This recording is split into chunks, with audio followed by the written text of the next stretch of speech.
for having me on your show this morning. You got it. You got it. As y'all know, it's time for 7 minutes of sunshine at 7:07, and Tom just joined me a few minutes ago, and he said it's still dark outside. It is dark out. Yes. Well, that's why we're here. We are here to bring a little sunshine into folks' lives by spreading a little sunshine and focusing on what drives us, what our core values are, how we're using our superpower. And I appreciate, Tom, that you have agreed to do my little exercise, and we of course put together a great slide. And this is all about your sunshine today. So I would, if you could introduce yourself and then just share the values on that you came up with in the superpower, and then we can talk on the other side of that. Sound good? Okay, that sounds great. So I just reminded Tom I really don't like to talk about myself, but I will for this purpose this morning. I have lived in Columbus for more than 40 years now. Ohio State brought me here like it did a lot of people. I've had a long career in politics, first starting in politics, in Democratic politics. I worked at the State House for 15 years, including for Speaker Vern Reif and Governor Dick Celeste. It was a wonderful time at the State House. I wish we could get back to that at some point. I had a long run at L Brands, doing community relations, investor relations, media relations, and I worked for Gordon Gee for 5 years in charge of marketing and communications at Ohio State. I've loved every minute of that. I've been very fortunate to fall in with some good people. And actually, for the last 8.5 years, I've run the Greater Columbus Arts Council, and I regret that I came to this so late in life and in my career, because I'm having the best time doing this work and working with artists. Tom has put up a slide that has some pictures on it and the values that I chose today. The core one, my superpower, as he calls it, is making a difference. I almost picked humor, and we can get to that maybe later, because I actually think humor is my superpower. But I am all about community and empathy and humility. Again, it's what I've been around most of my life growing up, people that were involved in the community, certainly working for the governor and working for Les and working for Gordon Gee. All these people really encouraged me to get out there and do things in the community. So that's why I selected those values related to that. And the pictures are very recent pictures, and I want to just talk about them for a second. The one is of me and Dr. Melanie Korn, who is the president of Columbus College of Art and Design. You see behind us a Black Lives Matter panel that's painted on plywood. That was painted on one of the boarded up windows after all the windows were broken out after the murder of George Floyd last year. And we did that all over the city. It was a joint project with Kappa. Those panels are on display right now at the Beeler Gallery at CCAD, and that's where we are standing in that photo. And I would urge you to get over there and look at those while this is the last stop. There's also some right now at Fort Hayes, some at the Wexner Center for the Arts on campus and in front of the library on campus. And then a selection of 40 of the smaller ones went up just yesterday at the main branch of the Columbus Metropolitan Library on Grant Street. So get out and see them. They've been on display in the city for more than a year now. This is the final stop of that. So I'll tell you quickly about the other three pictures. The one of me with my arm around Jonathan Payne, he was the Amina Robinson resident who just left. He was here for 90 days. He was selected from a national jury. He was paid. It was a paid residency, and he got to live in Amina's house and work for 90 days. He was our first artist. We're in the process of selecting the next one. Again, that's a partnership with the Columbus Museum of Art. We run the residency program and the fellowship program. The museum owns and renovated the house. It's an incredible experience. We had Jonathan all over the city during his period of time here, and that was actually the goodbye party for him, and we're standing in the kitchen of Amina's house there. And then the photo on the bottom is at the Carl Road branch of the public library, which just opened.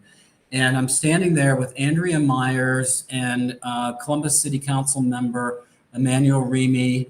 And we are in front of a 26-foot mural that Andrea created for that branch of the library. The Hilltop branch of the library is actually being dedicated tomorrow. That's been newly renovated. And there's also much public art in that. I'd encourage you all to tour the libraries to see the local public art in them. And the final thing is a new mural that's on the two sides of the Mad Lab Theater building. As you come into the city, it's on the right on 3rd. That picture was also just taken, and it's Marcus Billingsley, the artist to the left of me, and Jen Rubel is the artist to the right of me. And it is spectacular, and you can't miss it if you're driving into the city. And it's really something we are advocating for more and more of: public art, public murals. So that's my picture. Those are my pictures. Those are my values. Tom, you are so right about not talking about yourself. You spent the whole time talking about other people, as you do. And I think obviously one of your values being humility, right?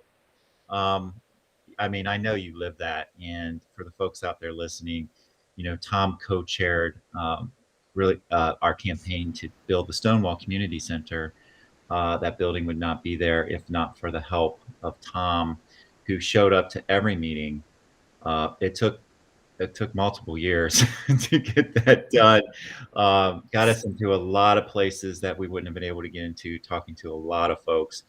And when Tom, when you started with us, a lot of folks didn't even know what Stonewall Columbus was. When we finished, everybody knew what Stonewall Columbus is, and now there's this beautiful center there. So just one example of, gosh, how many campaigns have you been a part of, Tom? How many campaigns? I've probably done 10 or 12 of these campaigns. There's actually 2 in the pipeline, which I can't really divulge today because they haven't been announced, but they're both in the arts space, and they're going to be unbelievably exciting for this city. But it's going to require raising big money. And, it was, doing Stonewall with you kind of threw us together, and that's why we're friends. We knew each other before that. But, to work with someone like you on a project like that, it's very, very motivational. And Mary Jo Hudson was, of course, with us, and Carla, and, a great committee of people. There are probably 20, 25 people, and going out and asking for that money. And there were high points and low points of that campaign, as you know. But the outcome is spectacular. And you had the 40th anniversary last Saturday. And what a wonderful party, and what a incredible showcase of that building and the people that work there, truly. Well, I mean, your whole career has been an act of service to the community. And then for somebody to say, I've been a part of 10 to 12 capital campaigns to build some of the most beautiful, spectacular buildings in the city that are really for the arts, for community organizations, for nonprofits, really, your efforts have helped just change and improve the vibrancy of the city, as you know. And you've done all that in a humble way. I have to pry stuff out of you. I do. I always have to pry it out of you. I just want to say thank you for all of that. And I know you're in just the position you're in. You were telling me a little bit before we started. What a dream job. Tell me about that. Tell me I do have the dream job. Like I said, I wish I would have come to it 10 years earlier. So we receive the public funding for the arts, and we disperse it into the community. And that is our key job. We also produce the Arts Festival, which tragically we've had to cancel 2 years in a row because of COVID, but we're going to do it next year. And it's going to be in the Arena District. And tonight is actually going to be a good test of that, because all 3 sports teams are playing over there tonight. So we're going to see a convergence of traffic and people on the area. It's going to, I think, be quite exciting, to tell you the truth. And we also market the arts, and we advocate for the arts. we had an unbelievable thing happen yesterday. Hanif won the MacArthur Prize, which is a $620,000 no strings attached prize awarded by the MacArthur Foundation. He's a poet, he's a writer. We've had this happen twice before in Columbus, once for Ann Hamilton, who most of your audience will know. And the first winner, to my knowledge, in Columbus was the Honorable Amina Robinson. So Hanif, yesterday, Columbus, Ohio, lives here, writes from here, received a $625,000 no strings attached prize from the MacArthur Foundation. Fantastic. Yes. Fantastic. Well, and you continue to focus through the organization. You continue to focus on uplifting artists, supporting artists' work so that they can do their work, so that they can thrive. And it's the vibrancy of the city. So thank you for all of that, Tom. You're welcome. For all of that work. I know in your spare time you go out and support a lot of political candidates that are on the good side of the fight, including Liz Brown, who is your Yes. daughter-in-law, and My favorite, yes. yes, and of course we're all shared supporters always. But all of that political work too. Tell me how you're feeling about politics today, and what can we do? What can we do to make it? I don't feel good about it at all, Tom. It's so full of hate and divisiveness. You're seeing it in the, unfortunately, on the Republican side of the U.S. Senate race in Ohio now. Some people saying terrible, terrible things. It's possible one of them is going to get elected to the United States Senate. We don't know yet at this point. These elections are so important. We have city council elections in Columbus this fall. It's going to be a low turnout. There's not a lot of visibility. It's very important that we get people out to vote, and then that because we all care about this community. We care about the state. We have this comfortable little bubble in Columbus. We have to remember what it's like outside of here. And if we care about the way the state's being managed, the way the state's being directed, I just saw in the paper today that California is not going to let state employees come here to Ohio because of a law that the state legislature passed. Come here for conferences and spend money in the state of Ohio. It's because of that conscience clause that the legislature put in the state budget bill that really allows doctors not to treat GLBTQ patients if they don't want to, if they don't believe in that. It's like outrageous. And so we have to pay attention to this stuff, and we're gonna have to change out some of the people that are running the state. And I hate to talk like that, but it's completely unacceptable. Completely. I get really fired up about this. So I don't want to sound as coming off as partisan, but we have to do the right thing here. We have to stand for the right things here. Yep. Well, this is another place that you and I connect. Yes. Politics. And of course, we get pretty fired up in our household. Yes, you do. Yes. Running for Congress, for God's sake. Right. And we have a congressional race coming up with Allison Russo.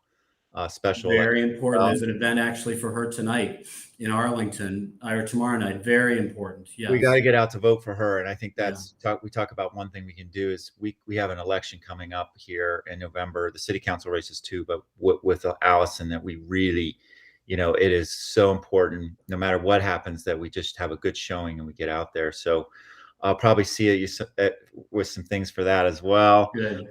Thank you for all your political work. Let's keep the fight up. Thank you for all you're doing. Sure. Thanks for living your values, because you do. Thank you. You do. Thanks for having me on this morning. It's good to see you in the dark. Yes. It's still dark out. Well, I see, I have windows that face east. I see the sun coming up. All right. See, you brought in the sunshine, my friend. I brought in the sunshine, yes. All right. Well, listen, everyone share this widely so folks can be inspired by Tom. Tom, remember, even when it's really damn cloudy out, the sun is always shining, and you are the sunshine. All right. Thank you, Tom Grody. It's good to be with you. Have a